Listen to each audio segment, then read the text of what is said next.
Caio, conte pra gente como é que foi o seu início de carreira como aluno também da USP, Largo São Francisco, e a sua experiência como presidente do Centro Acadêmico 11 de Agosto e de que forma isso influenciou a sua carreira política em São Paulo. É muito legal essa pergunta porque a lista de ex-presidentes do 11 de Agosto, eu fui presidente do 11 de Agosto de 2006, tem várias personalidades ilustres, né? Você tem o Fernando Haddad, foi presidente do 11 de Agosto, o Michel Temer tentou e não conseguiu, o Aloysio Nunes foi presidente do 11 de Agosto, Jânio Quadros tentou ser, não conseguiu. Então a disputa política no 11 de agosto sempre foi muito forte. E quadros históricos assim da política nacional passaram por ali. E comigo não foi diferente. Na minha época, tem pessoas aí que hoje estão também em outras trincheiras da política que também disputaram a eleição lá. Tem o menino do MBL que foi também, tentou ser presidente do 11. Enfim, não vou ficar citando nomes, mas tem muitas pessoas que fizeram. E para mim foi fundamental, foi uma escola, porque nessa disputa você aprende a montar partido, ganhar e perder a eleição e te prepara para uma vida na política depois. Então foi uma escola fantástica e aprendi muito lá. Caio, eu sei que você fez muitos trabalhos voluntários no departamento jurídico da faculdade da USP. Como é que essa sua visão, como é que essa assistência jurídica para a população de baixa renda te moldou para entrar na política? O departamento jurídico, 11 de agosto, ele é muito tradicional também e faz um trabalho, antes de existir Defensoria Pública, antes de existir a Procuradoria de Assistência Judiciária, o 11 de agosto já fazia a assistência gratuita para a população de baixa renda. Uhum. Então é uma oportunidade para todo estudante de direito ter contato com pessoas que não têm acesso ao direito, não têm acesso à justiça. Então a gente aprendeu, eu aprendi a lidar com casos de guarda de paternidade, pessoas, ações alimentar, despejo, causas trabalhistas. Então, foi muito bom para mim. Eu não sou um cara que vem da periferia e nesse trabalho eu tive um contato com a realidade de pessoas que não têm acesso a nada. Então, para mim, como formação jurídica, foi muito importante. Caio, eu sei que você também teve uma atuação pública. Você trabalhou no Tribunal de Contas do Estado de São Paulo, especialmente em relação à responsabilidade fiscal e combate à corrupção. Como é que essas experiências te ajudaram na sua atuação como vereador de São Paulo? Eu diria que a experiência no Tribunal de Contas foi minha porta de entrada de verdade para a política, porque no Tribunal de Contas você atende prefeitos, presidentes de câmara, secretários, governador, você atende entidades da política e os problemas que eles têm em conseguir fazer a política pública seguindo a lei. E muitas vezes tem falta de conhecimento, não é sempre corrupção. E, aliás, foi lá que eu percebi que boa parte dos problemas é falta de preparo do gestor público. Eles nem sempre é má fé. Então tem gente que não sabe contratar uma assessoria para a sua prefeitura pequena que não tem procuradoria. Aí enfim, tem vários casos engraçados. E eu trabalhei com o Dimas Ramalho, que é o conselheiro do tribunal, que foi deputado estadual, foi deputado federal, foi secretário, muito experiente. Então ele me ensinou a ver esse lado. Falar, Caio, aqui a gente não é polícia, aqui a gente não é Ministério Público. Aqui a gente fiscaliza as contas públicas. A gente também tem que fazer um trabalho de educação e prevenção. Então eu participei do início do Tribunal de Contas quando começou a Escola de Contas a fazer os cursos de preparação de gestor. Então foi ali que eu vi, corrupção não é só você fiscalizar e ir atrás de quem é corrupto, é você preparar também a pessoa que é bem intencionada para que ela não caia em corrupção. E aí, Caio, então você está dizendo o seguinte, que tem que ter uma prevenção. Com certeza. O melhor investimento contra a corrupção é a prevenção. É você digitalizar, transparência e você capacitar o gestor. O gestor que não está capacitado, ele é enganado, ele é ludibriado. Claro que se ele for mal intencionado e for capacitado, ele vai... Mas é fundamental preparar e capacitar. E aí você acha que tem que ter transparência também nas contas dos municípios?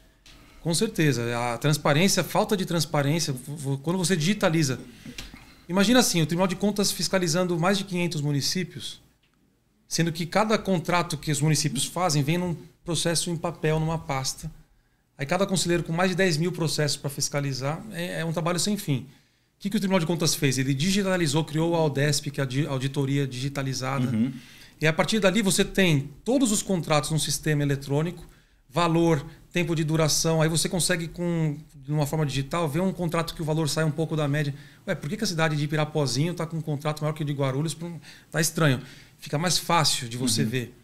Então, acho que digitalizar... Na verdade, já teria um alerta aí de riscos, né? Alerta de riscos, tecnologia te dando esses alertas, dados. Então, esse negócio de Big Data. Então, o tribunal se modernizou demais e hoje o Tribunal de Contas hoje do Estado de São Paulo é uma referência assim, em termos de fiscalização continuada. As pessoas sempre falam assim, a licitação é só o começo do problema. Depois tem a execução do contrato. É ali que você tem que ter constantemente monitorar e ver se o objeto está sendo entregue. Caio, passagem como vereador de São Paulo. Quais foram os seus principais desafios e aprendizados ao implementar o programa Parlamente-se com estudantes da rede pública municipal? Esse programa foi a coisa que mais me alegrou quando eu fui vereador em São Paulo, porque você lida com as crianças. E quando você vai com as crianças da escola pública da periferia, você percebe o potencial que essa juventude tem. Então, no Parlamento, eu recebi mais de 600 estudantes de escolas de EMEFs, e de escola estadual e até de escola particular também.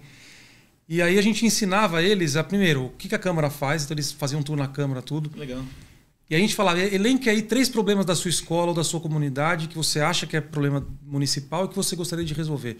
Aí surgia lá, não tem bola de vôlei na escola, só tem de futebol. O banheiro feminino não tem fechadura e as meninas não têm privacidade. Estão usando o banheiro, os meninos ficam olhando. Não tem bebedouro, não tem acessibilidade para um colega cadeirante. Eu falei, gente, todos os problemas são reais e dá para vocês resolverem. Então a gente ajudou junto com os professores, eles a criarem grêmio estudantil. Que legal. A fazerem documento para a Câmara. Na sua região, o vereador mais votado foi o Milton Ferreira, que é um cara gente boa. Vocês têm que entrar em contato com o Milton Ferreira, trazer a demanda e ele vai ajudar vocês.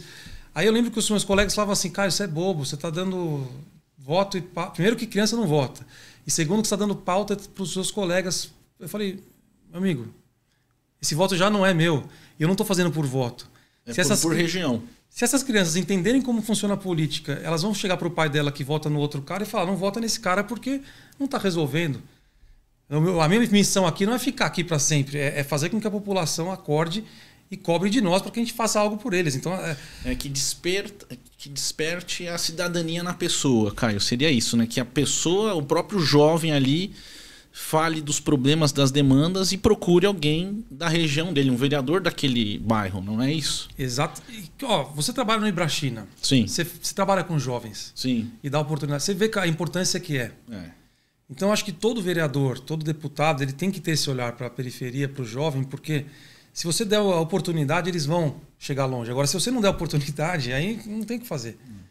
Então, acho que é isso. É educar, ensinar, mostrar para eles que ali não é favor nenhum. Nós temos obrigação de receber a população. É subir o sarrafo. A população tem que enxergar assim, que os políticos servem à população e não o contrário. Caio, o que você destaca da sua atuação como vereador na cidade de São Paulo, especialmente nas áreas de educação e política municipal?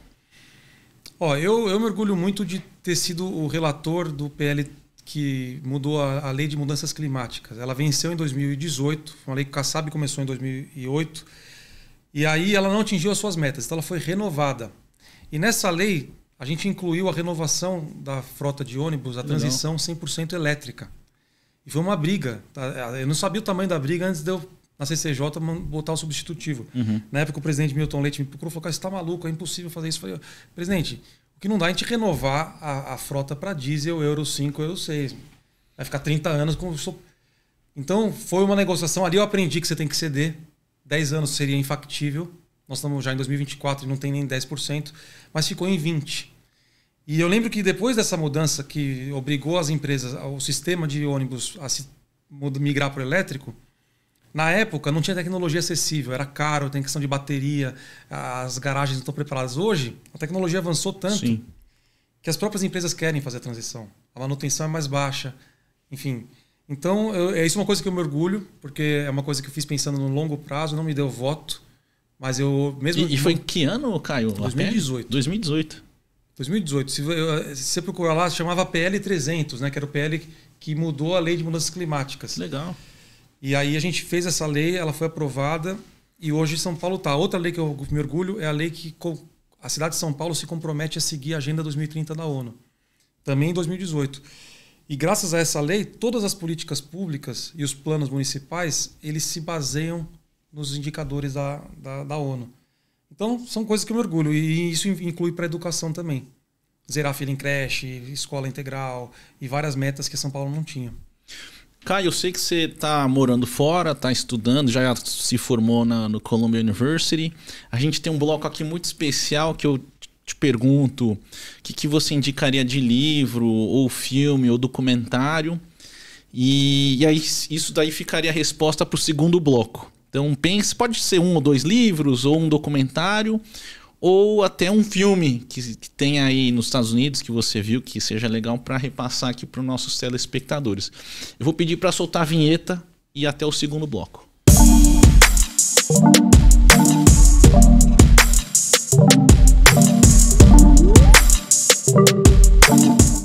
Retornando ao nosso programa Contrato Social Podcast, hoje com Caio Miranda. Caio, o que você indica aí de livros, ou documentário, ou filmes para os nossos telespectadores? Teve um livro que eu tive que ler eu fiz uma disciplina lá no meu mestrado que chama Inside the Situation Room, que é a Hillary Clinton, que era professora. Você, inclusive, esteve com ela, que eu acompanhei. E ela, como foi a secretária de Estado dos Estados Unidos, ela teve várias experiências para compartilhar de crises internacionais, né? E aí essa aula foi uma aula que vinham vários convidados e traziam temas assim de como lidar com...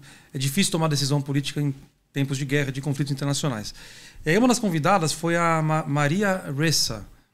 Maria Ressa foi prêmio Nobel da Paz da ONU, é uma jornalista que combate ditaduras, e ela escreveu um livro que chama How to Stand Up to a Dictator. E em português, já vi aqui a versão em português também,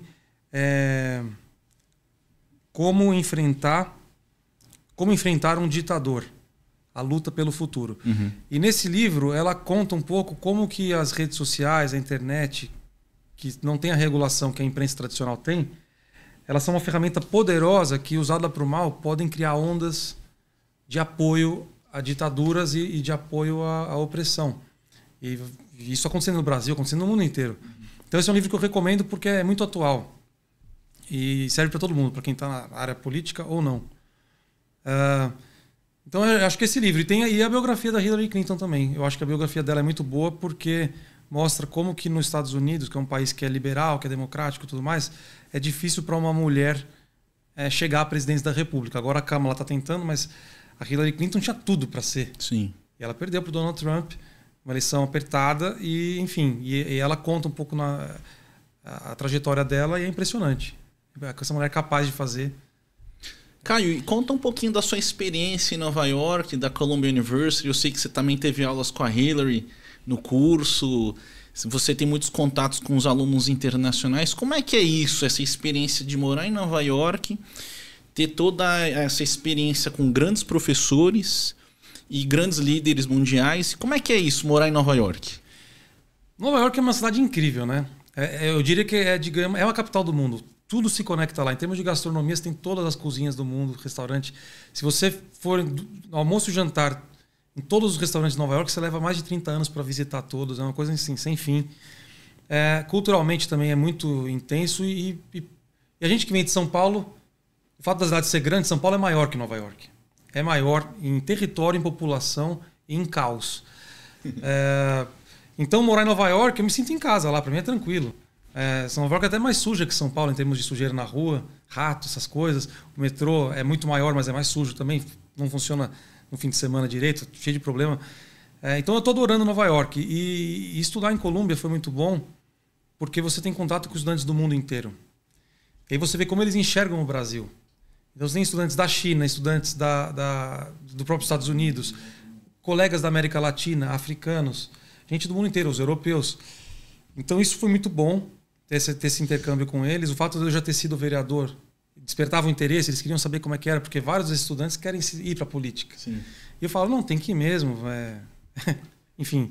Então acho que foi uma etapa importante. Eu sou grato. E Caio, como é que você vê agora? Porque quando eu estive lá 3 semanas atrás, junto nesse evento do Clinton, até nos noticiários, acho que a gente conversou num jantar. Como é que está a questão do mayor, né? Do prefeito, do atual prefeito de Nova York. Ele estava com um caso de indícios de corrupção. E como é que está hoje esse caso em Nova York do prefeito Adam?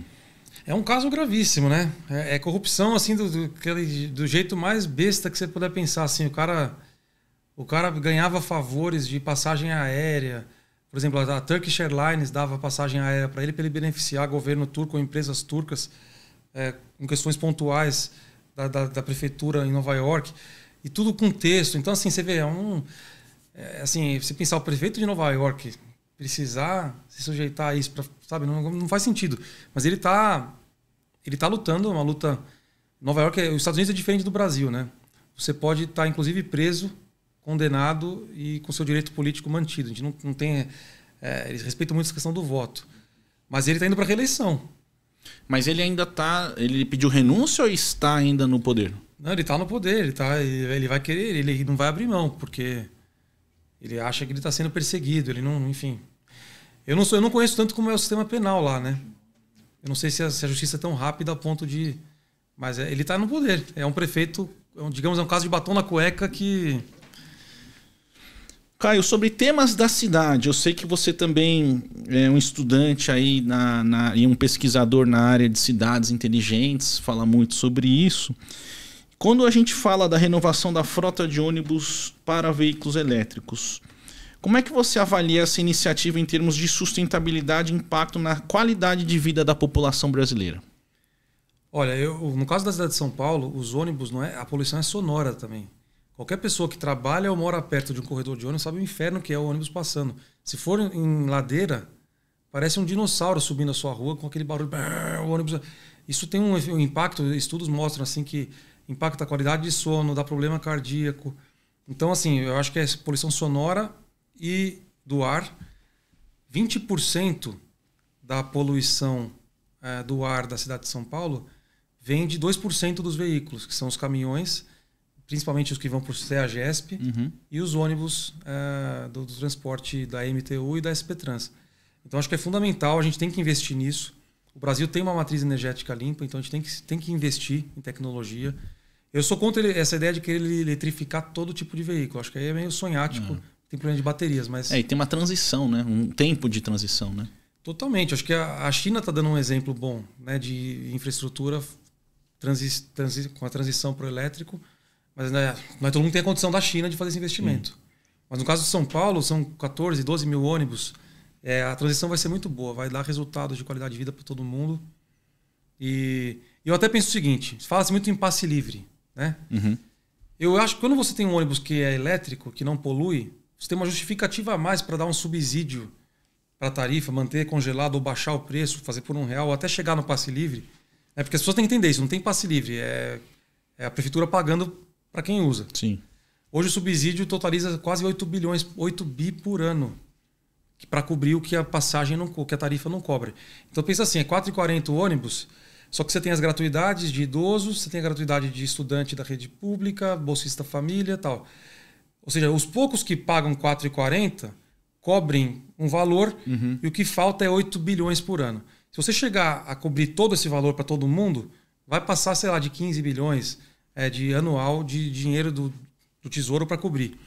Se o ônibus for elétrico, você tem uma justificativa a mais. Não é só o livre acesso à cidade e as pessoas andarem, que isso pesa. Uma pessoa que está na periferia, que quer procurar um emprego, que quer, pesa. Inclusive o domingo, o tarifa zero que o prefeito colocou aqui, aumentou em mais de 80% o número de passageiros no domingo. Por quê? A pessoa não tinha R$4,40 para pagar ida e volta para ir num parque, para ir passear, e agora ele vai de graça. Sim. Então tem um caráter social, mas aí tem um caráter ambiental de sustentabilidade. Porque pensa comigo, se o ônibus é gratuito, por mais que demore mais ou que não seja tão confortável, você vai preferir de ônibus do que ir de Uber ou no seu carro. Então ele é gratuito, né? Gratuito. Então você vai ter menos emissão. Então você tem um ganho de qualidade de vida. Então acho que até isso é um componente que entra. Então eu sou um defensor total. Acho que o transporte coletivo, se possível, tem que ser não poluente. Caio, São Paulo você conhece, tem muitas chuvas. E em relação ao combate às enchentes em São Paulo, o que mais pode ser feito nesta área de enchentes em São Paulo? Essa é uma área que tem que ser... É uma revolução que tem que ser feita em São Paulo. A nossa urbanização ela é uma urbanização burra. A gente concretou, a gente impermeabilizou as calçadas e as ruas, a gente sufocou as árvores com quadradinhos pequenos para as raízes crescerem, por isso que as raízes saem para fora. Então a gente tem que rever tudo isso. Colômbia está dando um exemplo nisso, a China está dando um exemplo nisso. O próprio Estados Unidos tem uma urbanização que... Pelo menos, não vou falar em geral, mas Nova York está revendo isso. Os países nórdicos. Então a gente tem que rever isso. Eu penso que a gente tem um espaço gigante aí para aumentar a resiliência climática da cidade de São Paulo. Você tem que estudar uma PPP para ter uma concessão de dutos subterrânea. Então essa PPP, o Estado, Prefeitura, Banco Interamericano de Desenvolvimento, subsidiaria a construção de infraestrutura subterrânea para todo tipo de fiação e gás, então luz, internet e gás. E aí quem fosse administrar essa concessão, esse espaço, ia negociar com as empresas para fazer e você tiraria os postes.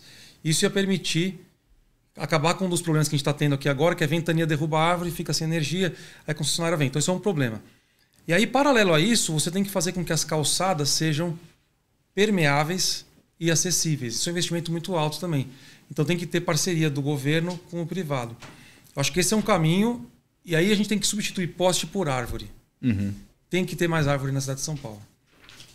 Porque as árvores retêm água, elas diminuem o calor, elas retêm água de chuva, aumenta a qualidade de vida, traz fauna, pássaros. Então São Paulo tem que rever tudo isso. A gente tem que desconcretar e voltar a permeabilizar o nosso solo. Caio, o que você acha da inteligência artificial? Agora, o que essa tecnologia pode ajudar cidades como São Paulo? Olha, Thomas, vou te falar. A inteligência artificial, durante o meu mestrado, o ChatGPT surgiu. Então eu fiz metade do mestrado sem ter o ChatGPT e a outra metade com ele já virando realidade. Durou um mês para todo mundo estar usando, ou para fazer revisão, ou para fazer pesquisa, e as pessoas preguiçosas até fazerem os trabalhos via ChatGPT. É muito rápido, engole. A capacidade nossa de entender essas mudanças ela não é suficiente. Então, na administração pública, o espaço que dá para você reduzir custo, aumentar a eficiência, colocando inteligência artificial, para que os processos sejam mais... Imagina um 56 hoje, a gente ainda tem um 56 que é com atendimento humano e que não atende. Não atende. Não tem sentido. Então, eu acho que dá para fazer uma revolução. Assim, dá para fazer muita coisa em termos de gestão, semáforos inteligentes, monitoramento de demandas na área da saúde, esse negócio de fila de exame, fila de distribuição de remédio. Tudo isso, porra, com inteligência artificial, automação, você consegue ter dados e... Só que muitas vezes isso vai ferir o interesse do prestador de serviço, quem tem um contrato ali. Sim. Eu te dou o exemplo do lixo. O lixo em São Paulo... As empresas ganham por quilometragem rodada do transbordo do lixo para o aterro. E a quantidade do lixo também, não é isso? E a quantidade do lixo. Então, assim, não é um sistema inteligente. Se você é prestador de serviço, você vai querer que quanto mais longe você tiver que levar... quanto mais lixo tiver, melhor, né, Caio? Então, tem que mudar. A gente tem que falar, não, eu vou te remunerar quanto menos lixo você levar, porque se você conseguir mudar a realidade para que o deslocamento do lixo seja menor, a reciclagem seja maior, eu vou te remunerar, eu vou te bonificar. Enfim, mas eu acho que a inteligência artificial na administração pública ela pode ainda trazer muitos ganhos para o Brasil. Caio, em relação em seu tempo na Câmara dos Vereadores, você teve a oportunidade de colaborar com o Ricardo Nunes, que também era vereador da cidade de São Paulo. Como você vê o estilo de liderança dele e como é que ele conseguiu obter um volume tão expressivo também de investimentos para a cidade de São Paulo? Olha, eu fui colega do Ricardo Nunes, ele é um cara que, desde quando ele era vereador, ele sempre trabalhou na Comissão de Finanças e Orçamento. Ele sempre foi focado nisso, ele liderou a CPI do ISS, porque vários bancos e instituições financeiras tinham suas sedes em Barueri, Osasco, pagavam ISS lá para não pagar aqui na cidade de São Paulo. E aí, ele liderando essa CPI, ele percebeu que a gente estava perdendo bilhões de tributos que deveriam ser pagos aqui e estavam sendo pagos em outros municípios.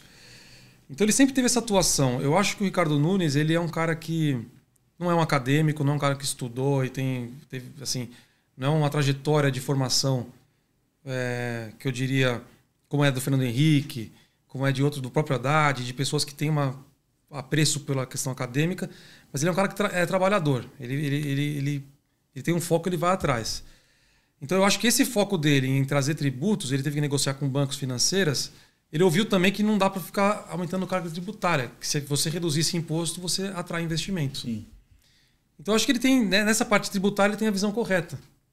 Você tem aquela curva de Laffer, que chama, que você tem um ponto ótimo, onde você passou daquele ponto ótimo, a carga tributária, você pode aumentar o quanto for, que você não vai aumentar a arrecadação. Uhum. Ela vai para evasão ou sonegação. Uhum. Então, se você reduz a carga tributária para um ponto de equilíbrio bom, as pessoas vêm. Então, acho que ele é um cara bom para essa parte de investimento, aumentar a arrecadação. Ele é um bom gestor de finanças. Polarização, Caio. Eu sei que você está fora do Brasil um tempo, mas como é que você tem visto em outros países? E como é que você enxerga a polarização da política atual no Brasil? E o que você acredita que pode ser feito para melhorar o debate público no Brasil, focando mais em políticas públicas? Eu detesto a polarização. Detesto. Aliás, um dos motivos de eu ter saído da política foi porque eu resolvi não aderir à polarização. Eu sempre fui anti-PT, sempre fui crítico da esquerda, mas eu nunca virei bolsonarista. E não me arrependo disso. E eu vi agora o Pablo Marçal virando fenômeno. Eu sou contra isso. Eu acho que toda vez que você caminha para a idolatria de um indivíduo, de uma figura, você está errado, porque na política você não faz nada sozinho. Não existe herói, é a arte do possível e não é para qualquer um. É difícil fazer política. A polarização no Brasil e no mundo, ela se deve em grande parte, na minha visão, porque a esquerda resolveu colocar a pauta identitária e a agenda woke numa forma agressiva. Uhum. Então, por exemplo, você combater o politicamente correto deve ser combatido, porque piadinhas e preconceitos, de fato, agridem quem está objeto daquele preconceito. A forma de fazer isso é que eu não concordo. Porque você tem gerações diferentes. Então, se uma geração mais antiga faz uma piada, aí você crucifica aquela pessoa como se ela fosse uma pessoa nazista, isso está errado. Isso já vai gerando uma indignação. Porque por mais que aquela palavra usada foi errada, aquela pessoa não tem uma prática nazista, racista, homofóbica.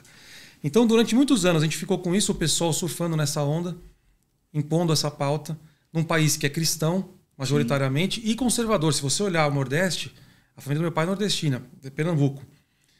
Eleitores do Lula extremamente conservadores evangélicos. Então o Brasil ele é conservador. Então você não precisa, num país conservador, para dar direito às minorias que são desrespeitadas, desrespeitar a maioria que é conservadora. Cada um seja como for a sua opinião pessoal. Eu acho que essa pauta identitária, que nos Estados Unidos chamam de pauta woke, agenda woke, ela criou uma polarização num tema que, na teoria, ele tem que ser debatido e tem que ser garantido os direitos para todo mundo, só que, na prática, não tem identidade com o povo. E aí a direita percebeu isso e a direita cresceu justamente se opondo com veemência a essa agenda, mostrando quão ridículo é você impor essa agenda sem olhar o contexto. E é por isso que você tem hoje um bolsonarismo forte, você tem esses candidatos que são muito bem votados e a agenda deles é simplesmente ser contra essa agenda identitária. Então, acho que a gente, para sair da polarização, a direita... primeira coisa, a esquerda precisa ter novas lideranças. Enquanto tiver o Lula, não tem renovação. É tudo Lula, Lula, Lula. Tem que ter novas lideranças na esquerda. E aí, com isso, você consegue ter uma direita que consiga se opor à agenda da esquerda e não só a essa pauta identitária. Não sei se eu estou certo, mas a minha visão olhando de fora é isso. A polarização está em temas que não... O motoboy, pai de família, que rala para botar comida em casa... Se ele tem um linguajar que é taxado como homofóbico, não necessariamente ele é homofóbico na sua prática do dia a dia. Então esse cara não pode ser perseguido e encherem o saco dele com gente dos jardins da Vila Madalena de Perdizes, da São Francisco do Direito da USP lá, vir apontar para esse cara que está trabalhando para botar comida para os filhos dele, morando na periferia, que ele é homofóbico. Acho que antes de a gente ser agressivo com esse cara, que na verdade é vítima talvez de uma mídia e de uma comunicação que promoveu esses preconceitos que estão errados. Uma rede social, né? Então, assim, descolou. A esquerda descolou da realidade. E a direita se aproveitou. Então, a gente tem no Brasil essa bizarrice que é o liberal na economia, conservador nos costumes. Ser liberal é defender a liberdade. A liberdade, inclusive a liberdade do indivíduo ser o que ele quiser na vida privada dele. Se ele quiser ser trans, se ele quiser ser o que ele quiser, vamos dizer assim, se ele quiser ser extremista evangélico, se ele quiser ser um ateu que acha que não existe Deus, isso é direito dele. Só que a hora que você vem para a área pública, você não tem que impor a sua visão para os outros. Isso é ser liberal. Sim. Então, no Brasil, a gente tem essa coisa liberal na economia, conservador. O Brasil é conservador, Tomás. Essa é a minha visão. Tanto o eleitor da esquerda como da direita, eles são conservadores via de regra. Então, acho que a nossa política tinha que sair da pauta de costumes e ir mais para a agenda econômica. Que Estado a gente quer? Que política pública a gente quer? Como que a gente vai gerar emprego? Sim. É isso. Caio, estamos quase chegando ao fim do nosso programa, mas antes disso, uma pergunta sobre o futuro. Quais são seus planos futuros na política e como pretende utilizar sua formação e experiência adquirida na Columbia University para promover mudanças no Brasil? Olha, eu acho que o conhecimento ele tem que ser compartilhado. Tudo que a gente aprende, né, seja estudando, seja errando e aprendendo com os erros, tem que ser compartilhado. Por isso que quando eu estava na Câmara, eu criei o parlamento, eu propus e foi aprovado o Parlamento Jovem Ensino Médio, para os estudantes de ensino médio irem lá ter a experiência de como propor leis, debater na Câmara. Então a gente tem que sempre focar nisso. Para promover mudança, a gente tem que compartilhar conhecimento. Então, mesmo que eu não esteja na política, sendo candidato, eu quero estar sempre próximo de entidades e de pessoas que estão na política para compartilhar, discutir ideias, projetos. Então, acho que a gente tem muita coisa para desenvolver: sustentabilidade, modernização da gestão pública, recolocar o debate de esquerda e direita, mostrando que tem gente boa na esquerda e tem gente boa na direita. Esse negócio de não voto porque é de esquerda, porque a esquerda necessariamente é ruim. Mas se o cara da direita for ruim, pior, você entendeu? Uhum. Então, acho que a gente tem que trabalhar nisso, Thomas. E no futuro, eu quero voltar para o Brasil, eu quero, seja como na vida privada ou na vida pública, eu quero ajudar. Eu acredito no Brasil. Acho que a gente tem tudo para ser uma potência, mas não tem caminho fora da educação. Estudando, capacitando as pessoas. E mesmo quando a gente faz crítica, tem que ser crítica construtiva. Eu não gosto do jeito que o Trump faz política lá, por exemplo. Ele fala: nosso país está destruído, tudo aqui é uma porcaria, os imigrantes vieram, acabaram com tudo. E aí ele usa esse sentimento, que tem muita gente para falar contra. Porra, os Estados Unidos... gente que está desempregada, por exemplo, né? Então ele pega esse pessoal que está desempregado. O pessoal que está desempregado, o pessoal que vê... Porque, enfim, é o jogo do sentimento, que é o livro que eu comentei anteriormente. Os ditadores, eles usam às vezes a narrativa, a comunicação para fazer isso. A gente tem que combater isso. O Boulos aqui faz a mesma coisa. Fala: tudo tá ruim, nada presta, não tem nada, fila, não sei o quê. Pô, eu não sei como é que tá São Paulo, porque eu não tô morando aqui, mas eu não acredito que tudo em São Paulo esteja ruim, que não tenha nada que preste. Porque se for isso, as pessoas estão malucas de colocar o atual prefeito no segundo turno. Então critique o que realmente tem que criticar, pega na ferida do que está errado. Porque eu não acredito que o Boulos e o pessoal ser eleitos vai virar uma mil maravilhas. Não existe milagre. Então eu acho que o futuro ele passa na moderação. Assim, a gente tem que voltar a aprender a conversar com quem discorda da gente. E a política é isso. Caio, estamos já chegando no fim. Eu queria só colocar aqui as suas considerações finais e se você tem algum recado para os nossos telespectadores. Primeiro, obrigado pelo convite. Eu acho que o que você está fazendo, o trabalho aqui no podcast, vai exatamente conforme o que eu falei. Você está criando espaços para as pessoas dialogarem, conversar sobre problemas, projetos e alternativas, e também transferir conhecimento, experiências para que outras pessoas possam acessar e falar: pô, gostei, e aplicar aquilo. Então, quero te parabenizar porque produzir conteúdo, abrir espaço para as pessoas falarem, isso é muito importante.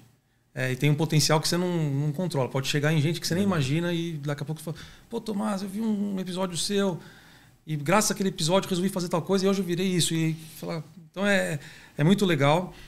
O trabalho social que você faz também com o esporte eu acho fundamental. Isso muda a vida das pessoas. Siga nesse trabalho, é inspirador. E sempre que puder, conte comigo.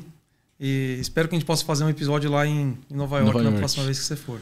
Pessoal, quero agradecer a presença de vocês até esse presente momento.